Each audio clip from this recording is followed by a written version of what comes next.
Okay, so I'm just on my way with my singing bowl to my first ever event that I've been hired to do my sound in. So I'm really, really excited to just go and hold space and to facilitate a container where people can just relax and heal. Like, this is just like my dream. And there's so much observation and reflection that I do when I'm on my way to somewhere.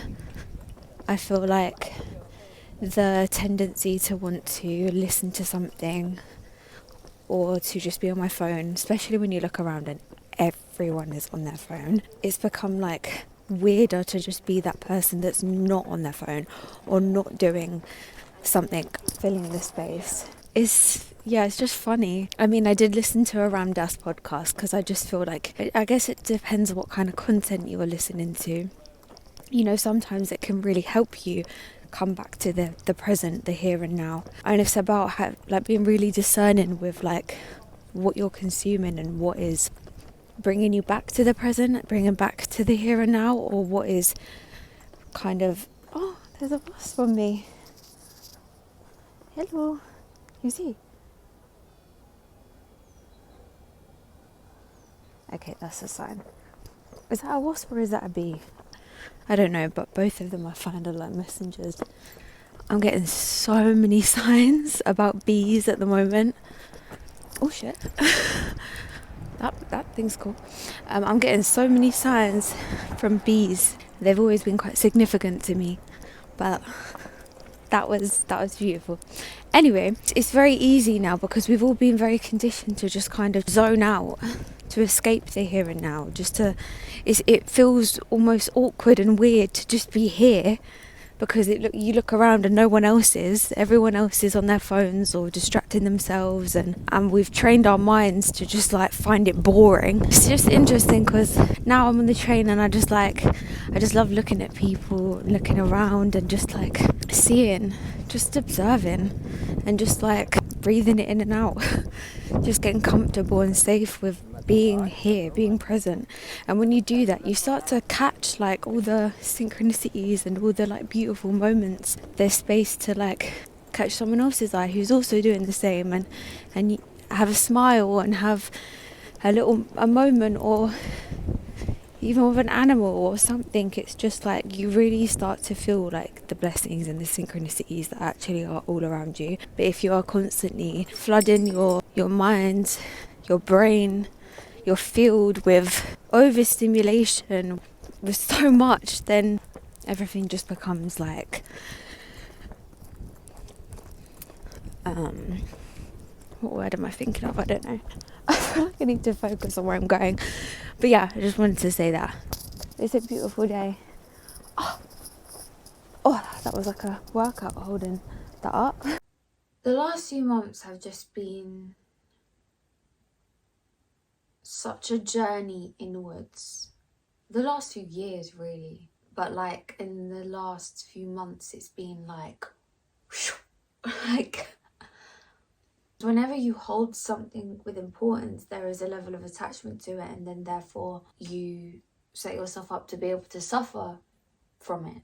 I mean, anyone that knows me knows I'm like a deeply reflective person. I'm just in a point now where the more I learn, the more things that I've picked up along the way from other beautiful teachers. You know, I know that my world is only a reflection of the way that I choose to look at life. I take responsibility and accountability for that. Seeing the choice that lies within everything and realising that I can choose to create a world internally that is regulated and grounded and compassionate and loving and aware. Therefore, my external reflects that. And I've watched the blessings come in. I've observed, you know, how quickly I'm manifesting. It's like we hear that word like manifestation all the time. In fact, I've literally got a book there that says manifest. I've read books on manifestation. I've seen things on manifestation, and it's not about trying to get to something, because when you try, you're in the energy and the frequency of lack, because you're affirming you don't already have it. And so, yeah, it seems like this weird thing to then try and have to like really feel something that you haven't felt yet. But it's like, I guess you really get what you want when you're ready for it. And I feel ready for all the blessings that are coming and that I've been experiencing. It's kind of come from doing less in the mind, because the mind is always just trying to live in like this distorted reality of thinking that it has to control everything within this physical realm in order to survive. I just have felt so held by the teachings of Ram Dass. I honestly could cry whenever I talk about him, because I'm so grateful for his work. I always used to listen to some of his lectures and I had his book. My appreciation and gratitude for him has just deepened so thoroughly, because I just feel so guided by his teachings and I feel so seen. I'm just having realizations every day, constantly. My journal is going crazy. And at the moment, I'm really trying to catch myself in the moments where I'm trying to escape the now. And why I'm trying to escape the now, you know, like, why am I not safe to be here in my heart space? I think something I realised like at the end of last year was like, why does this not feel safe to be in the present? We just live in this like chaotic world where there's so much stimulus. Our attention is getting pulled in so many different directions and it's so overwhelming. And I know I'm not the only one that gets extremely clogged up and foggy from it all. It can be really intoxicating, and we're all dealing with attachments and addictions. And so I'm really shining a light on those, and in my own time and pace, just trying to work through them in a way that is not stressing my nervous system out so much that it's actually doing more worse than good, but at the same time challenging myself where I need to stretch that capacity of my nervous system to allow it to grow, in order to shine light into the shadow, bring things to awareness, bring consciousness to the unconscious. That's where things can heal. That's where things can start to shift and change and grow. It's such a trap, a mental trap, when you think you have to do more, you have to stress your way out of it. It never works. So give it up. Just give it up. You don't have to stress. I'm realizing that all the attachments and addictions, it's the ego's way of protecting itself. At one point, for whatever reason, there was an adaptation that had to be made within your life where the protective part of you felt that that was what had to be done in order to keep you safe. But then the body learns to go back to that every time it feels triggered in some kind of way. And this could be on a micro level and on a macro level. And so we find ourselves living out these behaviors. The more I've practiced stillness, the more time I've really taken to like carve out my inner world. And when I say carve out my inner world, I really mean it. Like, you go inwards and you really are finding new places, and every time you go there, if you've carved it out, every time you go back in there, it will be just as carved out as it was. It won't block up again. That's the beautiful thing about this inner world. You go in there and you mine, and you're mining inside of your inner landscape. It's like deepening your awareness, deepening your consciousness, and it stays that way. Anyway, the more I've done that, I guess the more that I'm realizing all the ways in which I'm avoiding the moment. And this could be like things like little nervous habits, playing with my mouth, playing with my fingernails, or other habits like overeating, or, you know, things that I want to do in order to comfort myself. Even certain programs I want to watch, but it's like I want to watch them because I know that they're going to comfort me, and I've thought about it all day, and it's like just all the ways in which I've formed attachments to things to help me get through the moment, but really it's just disassociating me with the moment. All the ways in which I'm running away from the now And the now shouldn't be scary. It shouldn't be this thing that we're bored of, because it's actually the sweetest spot. Because within the now, you feel bliss and peace like no other, that you don't have to try and get. It's just there. But we go on this massive trip, and we trip and we trip and we trip, looking externally, attaching, clinging, resisting, letting go, doing all this melodrama, when it's like right here. It's mad because the logical mind can know this, right? So my logical mind is saying this to you, but I still haven't cracked it. I still haven't even felt a fraction. Like, I felt the tiniest minuscule of what I know is possible to feel. But I know and I witness how my own tendencies and programming and conditioning and my own web of thought and patterns of distortion and whatever, it's sticky and it's slimy, and it's a machine, right?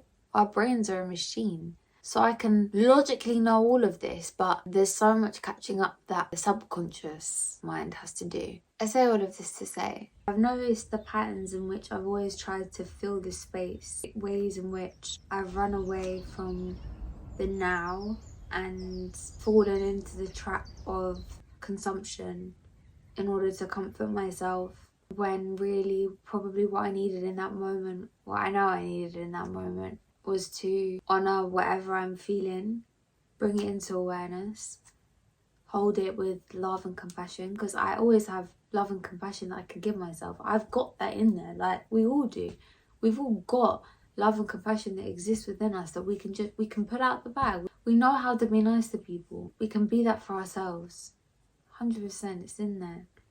Be kind to myself, and then to have just sat in the stillness and use life to work with. Use whatever comes up, not to resist, push away, and to cling on to and try and control, because really we can't control any of it. Look around you right now. Everything is something to work with. And then think about every situation in your life, every relationship, every altercation, every circumstance, everything that exists right now. All the feelings, all the sensory things, all the emotions, all the entangled ways in which things are playing and folding out and circumstances are revealing themselves. It's all happening. It's all substance. It's all something to work with. It's all information. All of this is just codes. It's information. Yeah, I just choose to look at it with more gratitude now. Realise that it's not boring to be right here, right now. Even if you look around and everyone's on their phone and everyone's a bit sucked into the metaverse or their own mind or some drama. It's all drama. All of it. When you really stop trying to fill the space, you just start to recognise all these signs and all these signals that are being offered to you that you wouldn't really notice if you didn't take the time to be still. There is so much here. Like I said, it's all substance, it's all information, it's all codes. There's so much here, but you have to get still enough and just keep remembering every time you get caught in the trap. Just keep bringing yourself back. Because it's always worth it. Part of you will be like, oh, it's not worth it. I'd rather just watch my programme. I just want to eat that. It will come up with all these things because you trust the senses so much. You know what the senses are going to give you. You know what you're going to get from it. So you're like, I'll go with that. You get a bit more certainty with that. A bit more of a guarantee, right?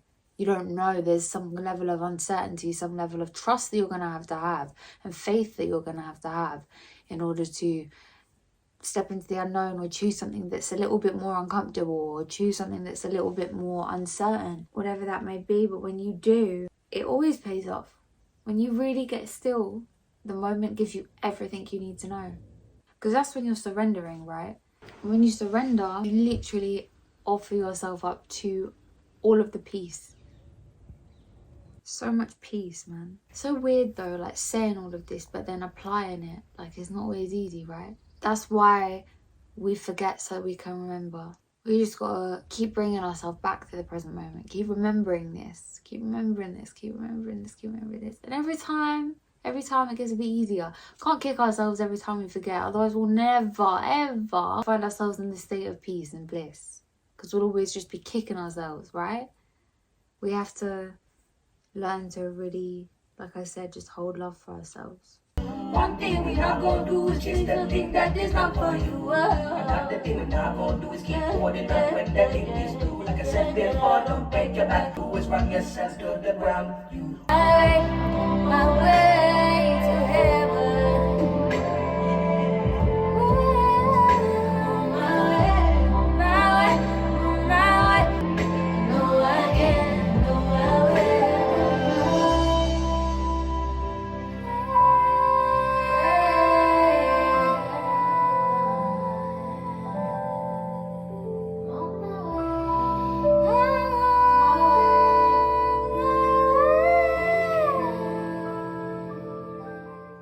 Really thought about the ways in which like I'm always trying to fill that space, run away from it, run away from the present, and how I get to that sweet spot, how I stop trying to chase it as well, because that also is a trap. You know, we can want to get to it so much that we find ourselves in a trap of trying, and then you just think, oh fuck, all this spiritual shit, this feels too much, good night, I'ma eat that, drink that, watch that, good night. Keep it kicking. I'm gonna roll around tomorrow and do the same thing, repeat the same thing. But you will find yourself repeating all these things until you decide, hey, I may as well do this with awareness and try something different. Because we will have to face the same challenges and the same lessons until we are ready to work through them, let go of them. The only lessons we're being shown are the things that we are holding on to. You know, if you're holding like loads of balloons, they're like all your attachments. You know how if you're holding like a load of balloons and they come into your vision, they get away and you're like, oh God, go away, go away, go away. But you're holding on to them. You're holding on to them. I guess you either got to let go of them or pop them and realise that they were only ever there because you was holding on. Obviously, you know, there's context to all of this and everyone's situations are different, and it's not as easy as just popping a balloon. It's not as easy as just letting go of a balloon. But we didn't come down into this physical plane to play this all out if it was as easy as letting go of a balloon. It's interesting. I like how Ram Dass talks about pain as well. It's like, it's interesting. Like even physical pain. I remember listening to one of his lectures and he was talking about, he was getting some procedure done, I think, on his mouth or something. They'd offered him painkillers or something to, you know, numb the pain whilst they were doing the procedure. He was like, oh, no, it's all right. And I was like, are you sure? Like, you sure? He was like, yeah, it's pain. It's interesting. Pain is interesting. Like we all run away from pain. It's like, hey, like if we didn't have anything painful, if there was no suffering, if there was no contrast, if we don't have nothing to work with, nothing to get through. We're here because this is what helps us remember again every time we forget. And the trick is not to get stuck to the pain either, because that's also just ego. A lot of people get attached to and they cling on to the story of the pain, the suffering. So another mask, another identification we can hide behind. You know, I definitely went through my sad girl era where all the songs I was writing were just so sad. You know, I'd feel really into it. Now I really witness myself every time I put on those roles or I feel the tendency to put on those roles. We can't get stuck in those traps either. And it's hard because we live in a world where we're praised for that. Heavily praised for that. We're in an ego-driven society where we are praised for the victim mindset. It's hard, but we're all just playing out exactly how we're supposed to. So it's less about blaming what is going on in the world right now and realizing that you have sovereignty over yourself. I have sovereignty over myself and discernment.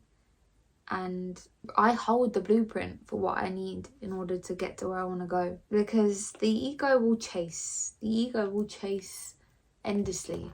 It will never be satisfied. That's what I've learned. Just observe in my own mind. The ego is never satisfied. It just chases and chases and chases. It's a clever old thing, the ego. It's dumb as fuck, but it's also clever, innit? But it's a hard working little thing, that ego, isn't it? And you just gotta show love to it. You just gotta show love to it all, to everyone, man, because we're all doing our best. Even the ones who are doing really shit. It's the best they can do. I've just really been trying to like be less on my phone, to just constantly surrender to what I can't control. There's an infinite world of expression and expansion, and it doesn't rely on measurements of success of any kind. I've just been learning to embrace the roughness, the ugliness, the, you know, just being uncut and unpolished, and the more I've done that, the more happy I've been with how I am. Like, I think I've gone through phases of my life where I've been heavily attached to making sure everything's perfect and being so overly critical. And don't get me wrong, those tendencies still come up, but it's like analysing, criticising, judging, subconsciously and consciously, everything. Myself, others, just everything. And now that I do that less, I'm actually happier anyway, which makes complete sense, because like I said at the beginning, when you're internally calm, your external will reflect that. So if I'm internally calm and regulated and I don't care, this is why there's a whole book about the art of not giving a fuck. I haven't even read it and I just understand what it's about. When you don't give a fuck, you'll have no reason to give a fuck. It will reflect that. Compassionate awareness is just everything, man. Loving kindness is everything, man. I've just been taking the time to just like watch the trees blowing in the wind. Like, nature has just been my biggest teacher recently. We're so lucky that it just exists. If you want a guru, if you want a teacher, just go out there. You will be taught. And just really allowing my inner child to just play. Not to escape, not to run away from my centre, but to unplug myself from the things that my mind thinks I need to worry or stress about, and to let myself just enjoy this ride.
I'm just a yogi at heart, to be honest. I'm just out here really seeking something that I can't even quite put my finger on. I can't really name what it is that I'm seeking. It's just what's real, what's authentic.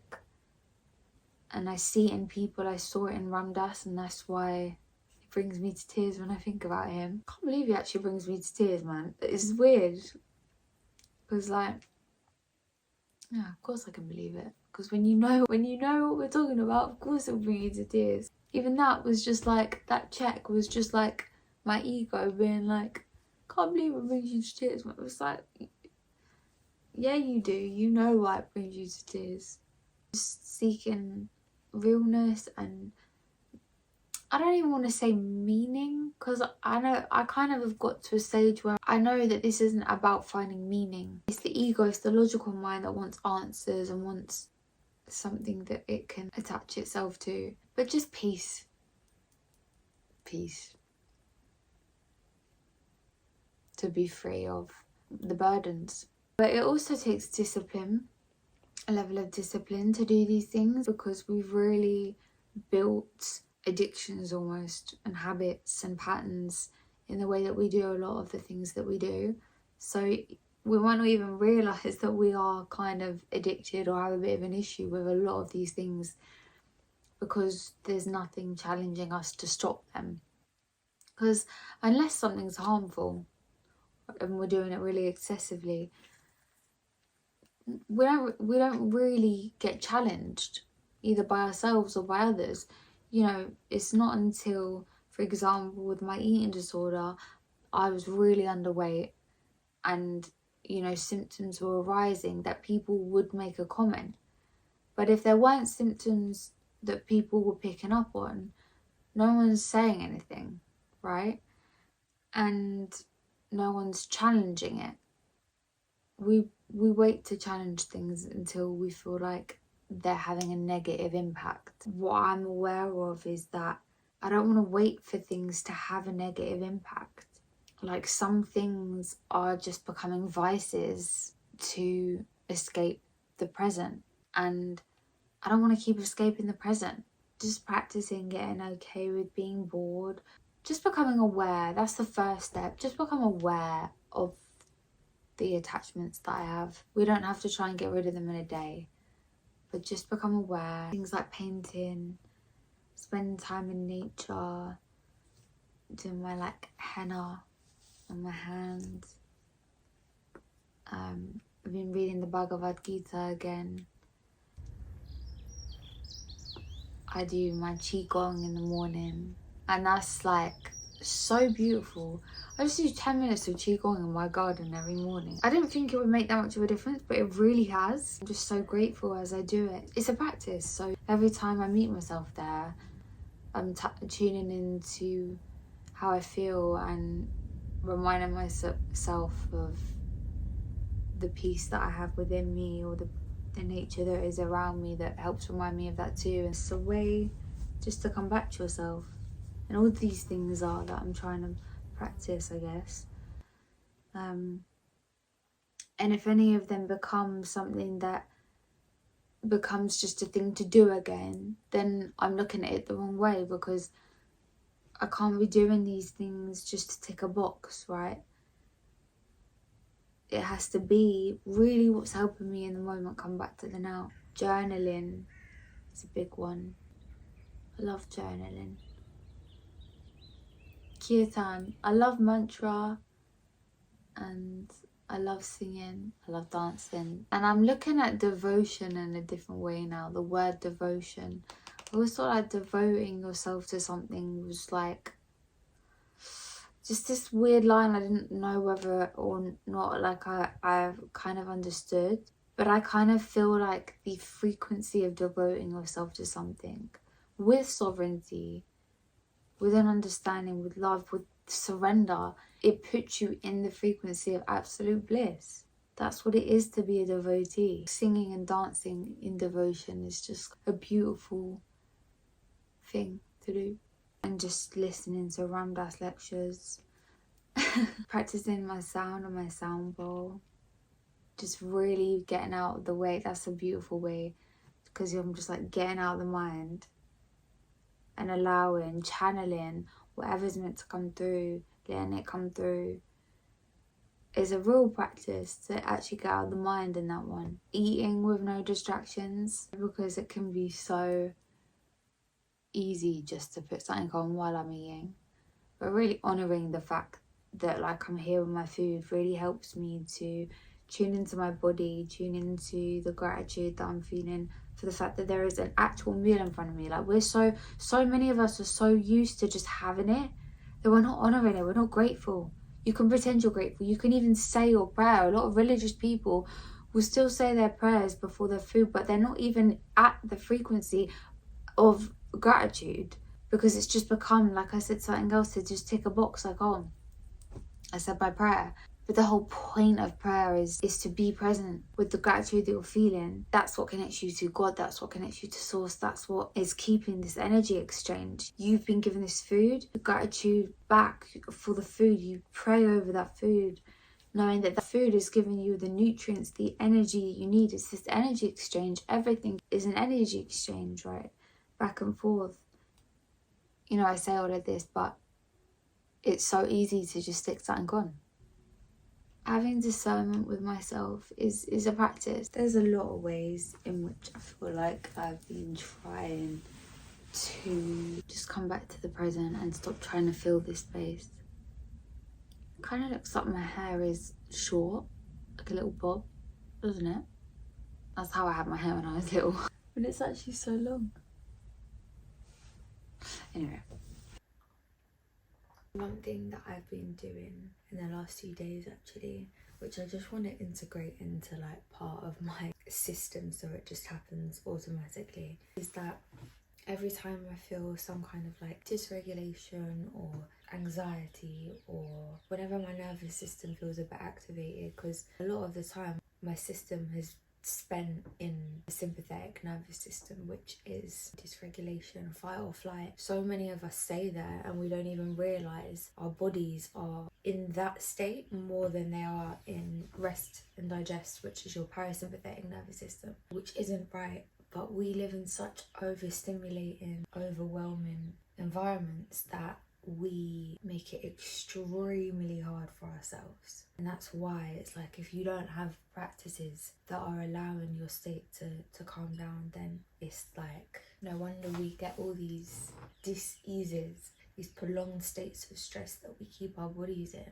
It's really hard, especially if you're living in an environment that is chaotic and that is dysregulating. To find the time and space to go and regulate yourself can feel impossible for some people. So that's why I think it's so important that like we seek out and we create and we build these like communities and these places that are grounded in authenticity and grounded in peace, to just like actually allow ourselves to heal as individuals and as a collective, because like we can't always get that in the places that we're born into.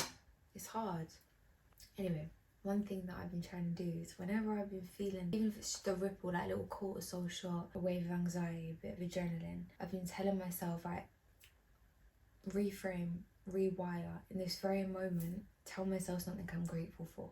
Instantly I'm like alchemizing that energy into something useful, into something that can help rewire my system so it doesn't have to feel like it has to be on and activated all the time. At the end of the day, like, our nervous systems do this not because there's something wrong with us, but because through life experiences, in some way, at some time, whether we remember and we are conscious of those times or not, we had to protect ourselves. Our state, our body is very, very clever and it's very, very advanced technology. If you're quite an anxious person or quite sensitive, really you're highly attuned. So that can feel like a blessing and a curse. The path of people that come into this reality as sensitive beings is to really find a way of working at your pace, surviving in this world, but really, listening to what your body needs.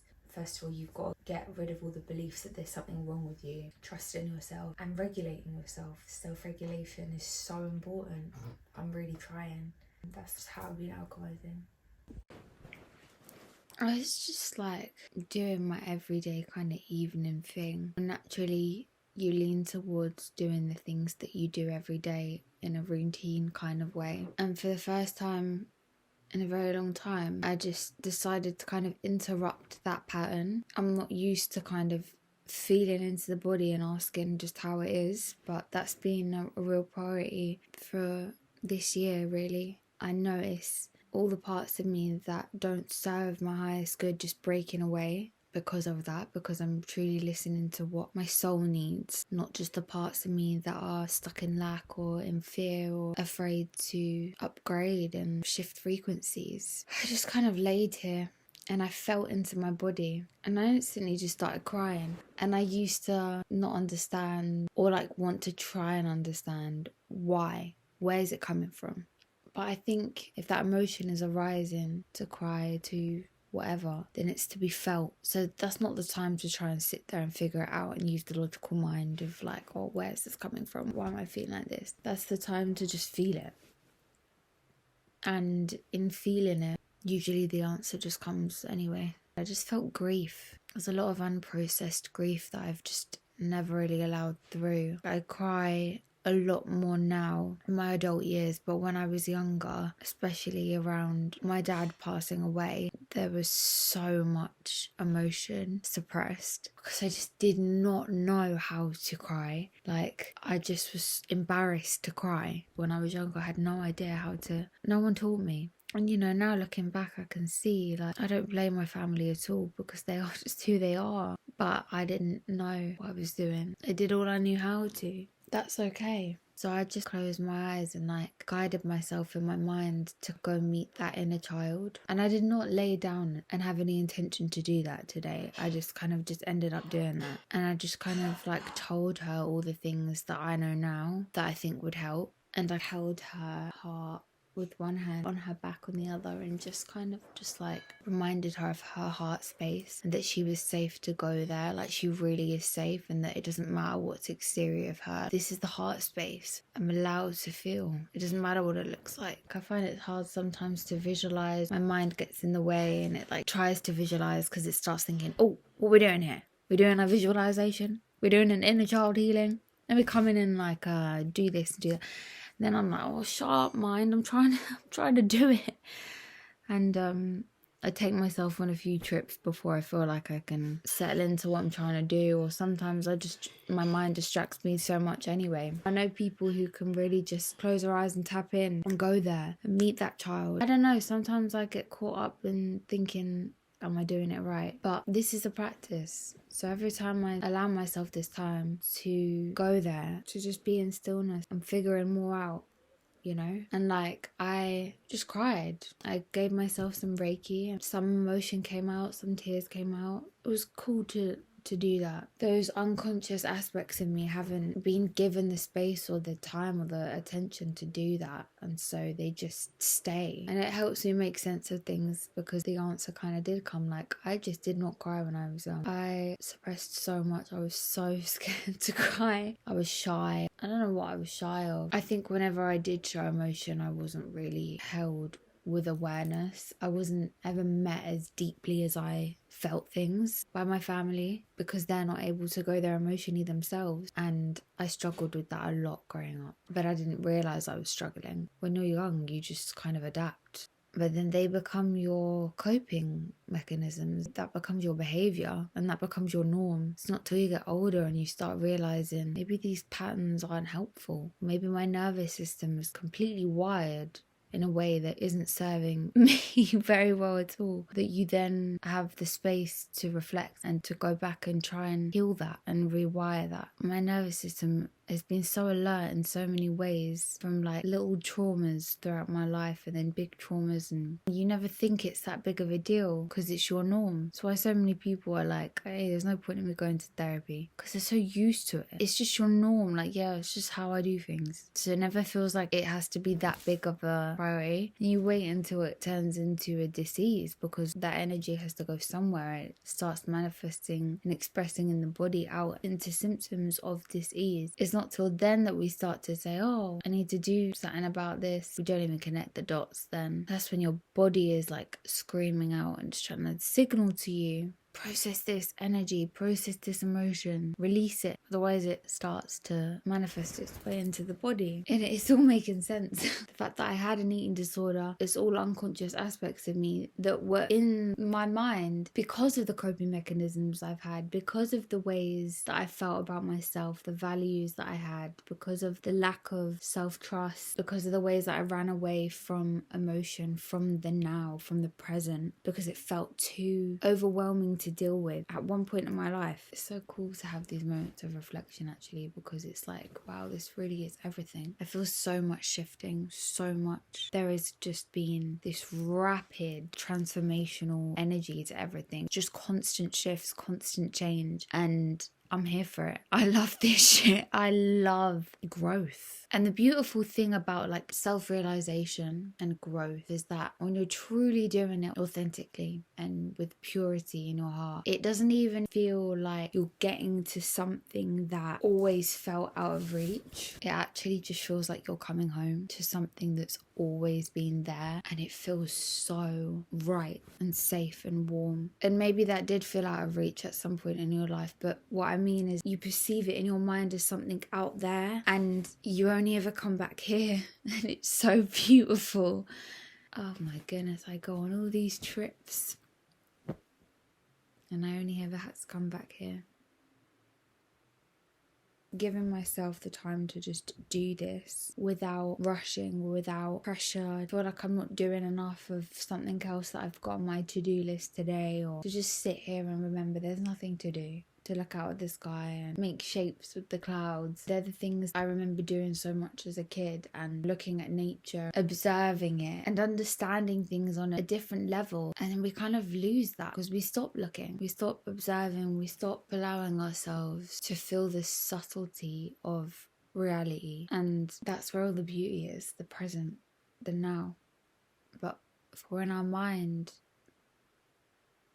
and we're up here all the time, we miss it all. No matter who you are, where you're at in your life, it is never too late. It's always there. It's available to you. There's nothing wrong with you. If you feel like you struggle to get to that point, there's nothing wrong with you. There's just some work to do, but there's nothing wrong with you. And there's so many past versions of me that needed to hear that.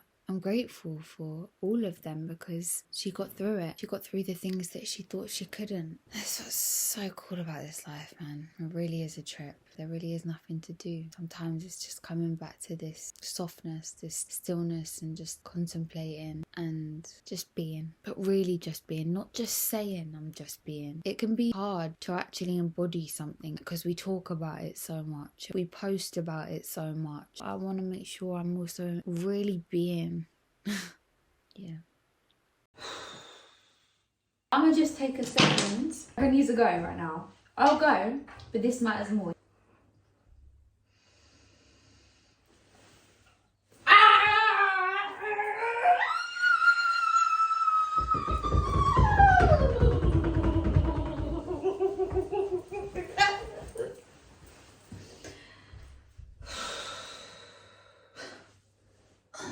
Oh, I could do so much more than that.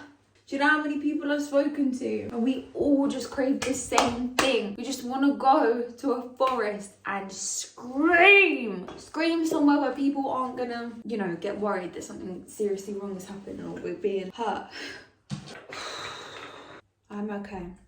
I'm okay. This is what it's about. In real time, I just need to remind myself I'm okay. Sending you love on your journey. And your way is the quickest way. Just enjoy it. Just enjoy this shit, man. Because that's what we're here to do. Just enjoy it.